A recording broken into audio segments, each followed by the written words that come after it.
It has been more than 100 days since Hurricane Maria just devastated Puerto Rico. Still, only 70% of the island has power. That's one of the reasons why 300,000 Puerto Ricans moved here to Florida. This morning, Governor Scott held a roundtable to talk about what the state can do to help them. He says we need to focus on social services, education, and housing. Now, we caught up with a family who moved here after the storm in Puerto Rico. They're still adjusting to their new home, but things are better than when we first talked with them back in October.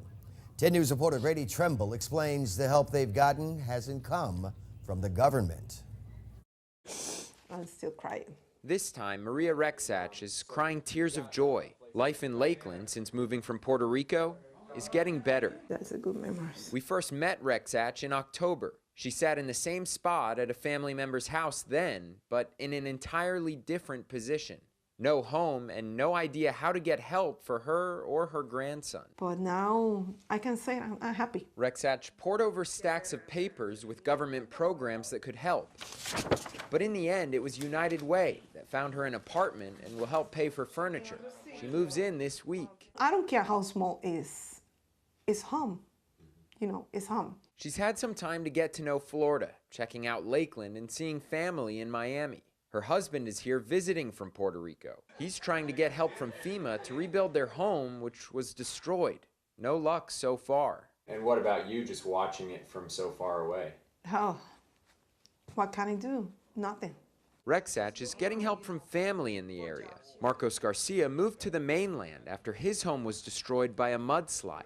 They both know Rexach will be able to rebuild too, little by little. It's a relief. I don't know how to explain it, but it's such a relief. Everything is going to be okay. It's going to take time. Yeah, it is. But it's going to be okay. I know that now. In Lakeland, Grady Trimble, 10 News. Now, Rexach says the area where her husband lives still doesn't have power. We'd like to move back, she says, like to move back to Puerto Rico if they can rebuild their home, but she doesn't know any idea when that will happen.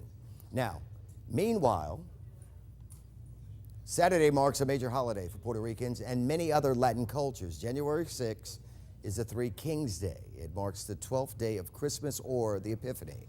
Now, the day is geared towards children, with the Three Kings delivering presents as they did to baby Jesus. Now, both Busch Gardens and SeaWorld are hosting events to celebrate that day.